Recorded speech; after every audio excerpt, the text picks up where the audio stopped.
सच्चाई सच छुपने नहीं देंगे। ये सबसे पहला सवाल है कि आज तस्वीरें बहराइच उत्तर प्रदेश के बहराइच से आई कि वहां पर जो है आगजनी हो रही है, एक व्यक्ति को जो है गोली मार दी गई। आप कैसे देख रहे हैं पूरे मामले को? देखिए, उसी का शहर, वही मुद्दई, वही मुंसिफ। हमें मालूम था कि कसूर हमारा ही निकलेगा। देखिए, सबसे पहले तो कहना चाहती हूँ कि बहराइच के अंदर जो तस्वीरें आई, कैसे आप एक व्यक्ति को आप देख रहे हैं कि किस तरीके से किसी के घर पर, किसी के मकान पर चढ़कर किस तरीके से उसका उसने जो झंडा लगाया हुआ था उसका झंडे को उखाड़ा गया, जबरदस्ती उखाड़ता है और फिर उसके बाद एक वहां पर भगवा झंडा लगाने की कोशिश की जाती है। पूछना चाहती हूँ कि किस तरीके से किसी भी व्यक्ति को कौन ये आजादी दे रहा है, कौन ये संरक्षण दे रहा है कि आप एक हिंसक भीड़ बनकर के किसी के घर में घुस जाइए, किसी को मार दीजिए, चाहे वो ट्रेन में सफर कर रहा हो, चाहे वो घर में सुकून से अपने बच्चों के साथ रह रहा हो, या किसी भी तरीके से कोई पुलिस वाला हो या कोई जिसकी जिम्मेदारी है आपकी रक्षा करना, उसको कौन ये संरक्षण दे रहा है, ये नफरत का बीज कौन बो रहा है, ये नफरत कौन परोस रहा है, उसके अंदर आप किस किस को जिम्मेदार ठहराएंगे? आप शासन को, प्रशासन को, सत्ता को, किस किस को जिम्मेदार और किस किस को कटघरे में खड़ा करेंगे? आज जो नफरत जिसका शिकार कहीं ना कहीं आज अगर हम बात करें तो गौरी लंकेश जैसे लोग होते हैं, जैसे लोया जैसे लोग हो रहे हैं, अखलाक जैसे लोग हो रहे हैं, पहलू खान चाहे किसी भी पद और पोस्ट पर बैठे हो या कोई हो, आम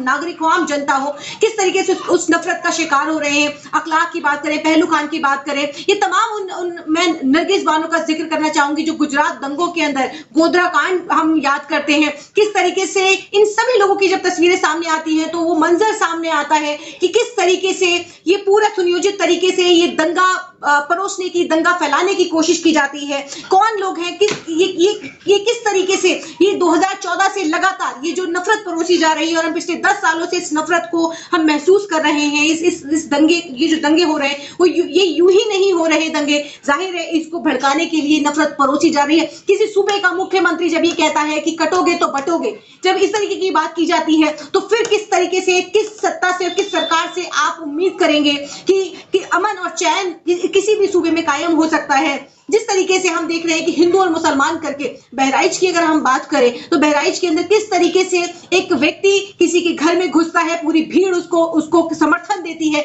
भीड़ जाती है और वो भीड़, गोपाल मिश्रा नाम का व्यक्ति जिसको गोली लगी और वो मर गया, अफसोस है कि वो मर गया, लेकिन इस बात को भी हम कहना चाहते हैं कि आखिर उसकी ये जो मानसिकता है, ये जो नफरत, ये जो मानसिकता है, कैसे उसके दिमाग में पनप रहा था कि किसी के घर में घुस जाओ और फिर उसके बाद उसके घर में हिंसक बन करके वो व्यक्ति उस घर के लिए, जो घर में रहने वाले लोगों के लिए क्या घातक नहीं था? क्या वो व्यक्ति किस सोच से, किस विचारधारा से आता है, ये भी देखना जरूरी है कि जो भीड़ थी क्या वो जिम्मेदार नहीं है उस मौत की? क्या वो व्यक्ति जिसने गोली मारी क्या वही जिम्मेदार है? क्यों उस व्यक्ति को सेल्फ डिफेंस नहीं माना जा रहा कि उसने सेल्फ डिफेंस पे अपने और अपने परिवार की रक्षा करने के लिए उसको गोली मारी? ये नहीं कहा जा रहा, बजाय इसके ये नैरेटिव पेश किया जा रहा है और कोई किसी तरीके की कोई गिरफ्तारी नहीं हो रही। लगातार लोग हथियार से लैस होकर के घरों से निकल रहे हैं, भीड़ एक जा रही है, लोगों आगजनी करिए, लोगों के घरों में घुस करके लोगों की दुकानें जलाने का काम कर, लॉ एंड ऑर्डर बिल्कुल आप देख रहे हैं कि किस तरीके से उत्तर प्रदेश के अंदर जंगल राज बन चुका है। योगी जी साफ कह रहे हैं कि जिन्होंने भी ऐसा कहा उनके खिलाफ सख्ती से निपटा जाएगा, आदेश देते हैं सुबह से। आप देखिए, मैंने कहा ना, जिस सूबे का मुख्यमंत्री ये हटोगे तो बटोगे का बड़े खुले मंचों से इस बात को कहता है, लगातार जिस तरीके के भड़काऊ बयान, जिस तरीके की भाषा जिस सूबे का मुख्यमंत्री बोलता हो, तो जाहिर है उस सूबे से आप किस तरीके की उम्मीद करेंगे कि क्यों नहीं इस तरीके का दंगा भड़केगा। लगातार हमने देखा कि हरियाणा के अंदर नासिर जुनैद की जब हत्या हुई, देखिए आप किसी मुसलमान की हत्या कर दीजिए, जैसे नासिर जुनैद की हत्या कर दी गई और किसी तरीके की कोई गिरफ्तारी नहीं होती है, किसी तरीके का किसी भी तरीके से कोई, आपने देखा कोई दंगा भड़काया गया, किसी तरीके का कोई आंदोलन किया गया, हाँ, बजाय इसके कि उस व्यक्ति की गिरफ्तारी होती जिसने गौ रक्षक बन करके ये हत्याएं की, बजाय उसकी गिरफ्तारी होती बल्कि उसके समर्थन में महापंचायतें होने लगी, रैलियां होने लगी। एक पैटर्न बन गया है देश के अंदर, जिस तरीके से गोधरा कांड के अंदर और गुजरात दंगों के अंदर आप वो जो पैटर्न देश भर में देखेंगे, खरगोन के अंदर किस तरीके से सुनियोजित तरीके से दंगा भड़काने की और बुलडोजर चला करके एक समुदाय के लोगों को उनके घरों को बुलडोज करने की कोशिश की गई। तो इसी तरीके से वही पैटर्न देश भर में चल रहा है और इससे इसको कोई नकार नहीं सकता कि सोशल मीडिया आप खंगालेंगे तो वो जो नफरत परोसी गई है, चाहे वो गोदी अंकल परोस रहे हो, सरकार परोस रही हो, मुख्यमंत्री परोस रहे हो, लगातार जिस तरीके की भाषा मुख्यमंत्रियों की अगर आप देखें तो मणिपुर जल रहा है, कोई फर्क नहीं पड़ रहा, मुख्यमंत्री जाएंगे नहीं, और वहां के जो मुख्यमंत्री हैं प्रधानमंत्री जाएंगे नहीं, और वहां के मुख्यमंत्री इस्तीफा देंगे नहीं, मौतें हो रही हैं, पूरे स्टेट जल रहा है, कोई फर्क नहीं पड़ता, क्योंकि ये बहुत छोटी सी बात है। आरफा जी, सवाल यह है कि जब धार्मिक शोभा यात्रा निकलती है, आखिर उस वक्त ऐसे दंगे क्यों हो रहे हैं? कई साल से इस तरह की अपडेट आपने दिल्ली में जहांगीरपुरी का मामला देखा हो, और भी कई जगह मुजफ्फरनगर के दंगे हो, ये तमाम दंगे आखिर शोभा यात्रा पर क्यों होते हैं? सवाल ये है। देखिए, ये शोभा यात्रा जिस मकसद से निकाली जाती है, क्योंकि ये शोभा यात्रा दंगा यात्रा में कैसे तब्दील हो जाती है हम सब जानते हैं, कि जब उस यात्रा के अंदर जब आप हथियारों से लैस होकर के निकलेंगे, हथियार लेकर निकलेंगे, तो वो शोभा यात्रा नहीं रहेगी, फिर तो वो दंगा यात्रा आप कह सकते हो उसको, कि वो रामनवमी का जुलूस हो, या फिर वो शोभा यात्रा के नाम पर किसी भी तरीके से गणेश चतुर्थी हो, ये तमाम तरीके के आप देखिए कि कालिंदी कुंज पर लगातार दिल्ली का कालिंदी कुंज है, आप रात के शाम के 7 बजे से लेकर के रात के आप 12 बजे की बात करूं, 2 बजे की बात करूं, लगातार एसएचओ साहब को फोन करते रहते हैं, लगातार 112 नंबर पे लगातार फोन करते रहते हैं, किस तरीके के आपत्तिजनक जिस तरीके के सॉन्ग चलाए जाते हैं, लेकिन कोई गिरफ्तारी, किसी तरीके का कोई ध्वनि प्रदूषण नहीं होता, यहाँ पर किसी तरीके का कोई रोक टोक नहीं है। हाँ, अगर आप उलट कर दें, कोई अगर मुस्लिम, जिस तरीके से मुस्लिम अगर कोई कहीं पर कोई अपनी बात भी लिख देता है, कोई बात भी कह दे, तो उस पर उसकी गिरफ्तारी हो जाती है, चाहे वो सोशल मीडिया पर ही कह रहे हैं, या तो खुलेआम, सब कुछ खुलेआम है। क्या कहना चाहते हैं आप, कहां लेके जा रहे हैं देश को? आखिर ये जिस तरीके से, क्योंकि बार बार मैं गोधरा कांड का और गुजरात दंगों का इसलिए जिक्र करी, कितने लाशें देखना चाहते हैं आप, कितने लोगों को आप चाहते हैं कि जिस तरीके से आज दंगों की चपेट में आज आप ऐसे लोगों को आप कहीं ना कहीं उनका ब्रेन वॉश करके आप उनको दंगे के नाम पर आप ले जाते हैं और वहां पर आप दंगा करवाते हैं। ये जो व्यक्ति है गोपाल मिश्रा, बताया जा रहा है कि इसकी कुछ ही दिनों पहले शादी हुई है, क्या कसूर है उस लड़की का? देशभक्त को गोली मारेंगे क्या मुसलमान? नहीं, देशभक्तों को गोली नहीं मारेंगे, सेल्फ डिफेंस में। अगर मेरे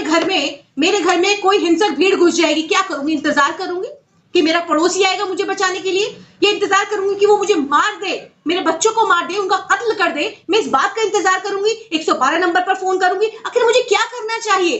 क्योंकि जिस तरीके से हिंसक भीड़, क्योंकि मुसलमान है तो कोई फर्क नहीं पड़ता, कोई इंसानियत नाम की कोई चीज खत्म हो गई है, या इंसानों की कोई जान की कोई कीमत नहीं है, उसको हम हिंदू और मुसलमान, उन लाशों को हम हिंदू और मुसलमान करके हम उसको ईंधन देने का काम करेंगे, हम उसको जगह जगह घुमाएंगे। आज जिस तरीके से सोशल मीडिया के अंदर दिखाई दे रहा है कि बहराइच के अंदर लोग गोपाल मिश्रा की लाशों को लेकर घुमा रहे हैं, उसको ईंधन देने का काम करें, और तमाम जिस लॉ एंड ऑर्डर की बात करते हैं हम, तो तमाम प्रशासन सो रहा है, सुस्त है, और ये दंगा भड़कने दे रहा है कि आप भड़काइए, लोगों के घरों को जलाइए, आगजनी कीजिए, खत्म कर दीजिए प्रदेश को, सूबे को खत्म कर दीजिए। क्या चाहते हैं आप कि लोगों को कत्लेआम हो जाए मुसलमानों के, और फिर उसके बाद आप कहेंगे कि हाँ जी अब हम जागे हैं, जब मुसलमानों की हजारों की संख्या में हत्या हो गई है, कत्लेआम हो गए? या ये चाहते हैं, गोधरा देखना चाहते हैं क्या आप? आखिर क्या देश को किस तरफ ले जाना चाहते हैं? हिंदू मुसलमान, आज ठीक चुनाव से पहले महाराष्ट्र के अंदर लगातार वो तस्वीरें सामने, हरियाणा से वो तस्वीरें सामने, कभी गौरव शक के नाम पर आप हत्या करते हैं, वो गिरफ्तारी नहीं होती, नरसिंहानंद जैसे लोग और ये जो गिरिराज महाराज जैसे लोग, इनकी गिरफ्तारियां नहीं होती। किसी भी धर्म गुरु के बारे में आप आपत्तिजनक भाषा का इस्तेमाल करते हैं, आपत्तिजनक भाषा आप कहते हैं, और उसके बाद हजारों की संख्या में एफआईआर दर्ज होती है, लेकिन किसी भी तरीके की कोई गिरफ्तारी नहीं होती। देखिए, कहना चाहते हैं, और गिरफ्तारी होती है तो किसकी होती है? जो अपने धर्म गुरु के बारे में कोई शब्द नहीं सुन सकता, कोई भी किसी भी धर्म का व्यक्ति हो, अपने धर्म गुरु या अपने धर्म के बारे में इस तरीके की भाषा नहीं सुन सकता। ये हर धर्म के अंदर कुल मिलाकर के सत्ता के संरक्षण में इस तरह का मामला सामने आता है। देखिए, जाहिर है आज सत्ता का संरक्षण नहीं है, तो इनका मनोबल ऐसे कैसे बढ़ गया है कि आज ये किसी के घर में घुसकर उसकी छत पर, आप तमाम सोशल मीडिया पर वीडियोस मौजूद है, आप देखिए ना कि किस तरीके से एक व्यक्ति घुस जाता है, तमाम भीड़ मारो करके, और वो उसको भगवा झंडा देती है कि आप लीजिए इसको आप करिए। और वो किस मकसद से गया था? क्या इसकी जांच नहीं होनी चाहिए कि उस घर में वो जो गया है हथियार से लैस होकर नहीं गया था? क्या मारने नहीं गया था परिवार वालों को? जिस तरीके से वो जो झंडा उतार रहा है और वो झंडा, भगवा झंडा लहरा रहा है, क्या मकसद था? उन तमाम लोगों पर कार्यवाही नहीं होनी चाहिए जो इस तरीके की मानसिकता वाले लोग हैं, नफरत जो फैलाने वाले लोग हैं, जो नफरत परोसने का काम कर रहे हैं। एक भीड़ जा रही है, हिंसक भीड़, सबके चेहरे सामने है, करिए ना गिरफ्तारी। आप गिरफ्तारी की बात करते हैं, आप लॉ एंड ऑर्डर की जब हम बात करते हैं कि लॉ एंड ऑर्डर कैसे मेंटेन होगा, बंद कर दीजिए। जब आपको इसी तरीके से सारी चीजें चलानी है और आप सिर्फ और सिर्फ एक समुदाय को सुनियोजित तरीके से टारगेट करें, तो अदालतें ये सब, इन सब की क्या तमाशे जो लगाए हुए, बंद करिए। आप खुद अधिवक्ता हैं, सुप्रीम कोर्ट भी जाती हैं, आप हाई कोर्ट भी जाती हैं। आखिर जो आज हुआ, यानी कि जिस तरीके से उसके घर पर जो वो दंगाई ने चढ़कर वहां पर झंडा उतारने की कोशिश की, वहां पर ग्रिल गिर गई, उसके बाद जो गोली मारी गई, क्या ये सब कुछ ठीक है? देखिए, कोई कानून का प्रावधान क्या है? देखिए कोई भी भारत का सभ्य नागरिक जो कहीं ना कहीं एक लाइट माइंडेड, अगर आप लोगों से बात करेंगे, हिंसक प्रवृत्ति के लोगों से, अगर मैं उनकी बात नहीं कर रही हूँ, लेकिन लाइट माइंडेड लोगों की अगर हम बात करें, वो इस तरीके के एक्ट को, इस तरीके के कृत्य को कभी भी पसंद नहीं करेगा, क्योंकि जाहिर है इस तरीके के जो हिंसक लोग हैं, जो इस तरीके की सोच और नफरत जिस विचारधारा के लोग हैं, जाहिर है ऐसे लोगों को कोई भी समाज, किसी भी तरीके के समाज में जगह नहीं है। और ऐसे लोग जो सही मायने में हिंदू अपने आप को कहते हैं, जो हिंदू हैं, कि वो कभी भी इस तरह के कृत्य को, कि आप किसी धर्म गुरु के बारे में गलत कह दीजिए या किसी भी धर्म के बारे में गलत कह दीजिए, वो इस बात को कभी पसंद नहीं करेंगे। हालांकि जो ये कृत्य था, कृत्य को, क्योंकि शुरुआत जिस तरीके से हुई कि ये एक व्यक्ति और पूरा जो हिंसक, जो आप देखिए कि जो इनके समर्थक हैं, जो ये लोग हैं, ये सारे लोग जो है वो आप भीड़ बन करके, क्योंकि ये अक्सर होता है कि रामनवमी का जुलूस हो या शोभा यात्रा के नाम पर जुलूस हो, आप हिंसक होकर के जब आप डीजे बजाते हैं और इस तरीके की भाषा का इस्तेमाल करते हैं, मस्जिदों के सामने जाकर के आप पटाखे जलाते हैं, वहां पर जाकर के इस तरीके के एक्ट करते हैं, तो इसका क्या मतलब है कि आप कहीं ना कहीं सामने जो एक दूसरा समुदाय है उसको आप उकसाने की कोशिश कर रहे हैं। और ये वही जो कोशिश थी कि किसी घर में घुस करके सबसे पहले तो उन लोगों पर कार्रवाई होनी चाहिए। और ये जो व्यक्ति है जो अब नहीं हमारे बीच में नहीं रहा, जाहिर है ये किस तरीके से इसका ब्रेन वॉश किया होगा, इसको किस तरीके से उकसाया होगा कि आप जाइए घर में घुसिए। और देखिए, किसी के घर में घुसना ये भी एक कहीं ना कहीं अपराध है, कि जबरन किसी घर में इस तरीके से घुस जाना, तो ये कहीं ना कहीं अपराध। तो सारे जो लोग, ये जो अपराधी, जो जितने भी उसके समर्थन में जो लोग आए थे, उन पर भी गिरफ्तारियां, जो भी प्रावधान से, जो भी धाराएं हैं, ये तमाम जो लोग आए थे, उन सब की गिरफ्तारियां जरूरी है। और जाहिर है सेल्फ डिफेंस के अंदर तरीके से इस गोपाल मिश्रा की जो हत्या हुई है, या मैं कहूंगी कि जो गोपाल मिश्रा की जो अब हमारे बीच में नहीं है, देखिए जाहिर है पुलिस को जांच करनी चाहिए कि ये कौन लोग थे, किस तरीके से ये लोग आए थे, क्या लेकर आए थे, तमाम ये जांच का विषय है, जांच होनी चाहिए। और फिर उसके बाद जो तमाम जो लोग, जो भी इसके अंदर आरोपी हैं, उनको, क्योंकि देखिए अगर आप गिरफ्तारी नहीं करेंगे तो जाहिर है ये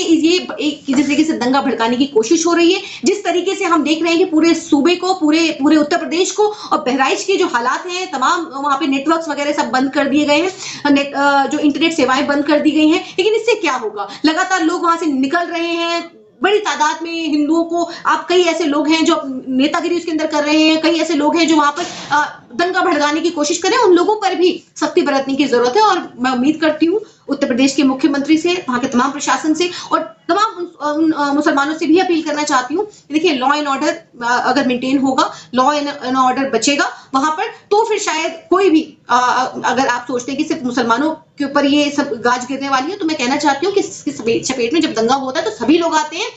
और ये भी बात कहना चाहते हैं मुसलमानों से कि आप लोग भी संयम रखिए, कोई भी ऐसा कदम मत उठाइएगा जिससे आप मुश्किल में पड़ जाए। और प्रशासन और सरकार से अपील करना चाहती हूँ कि इसको जितना जल्द से जल्द हो सके रोकने की कोशिश करनी चाहिए।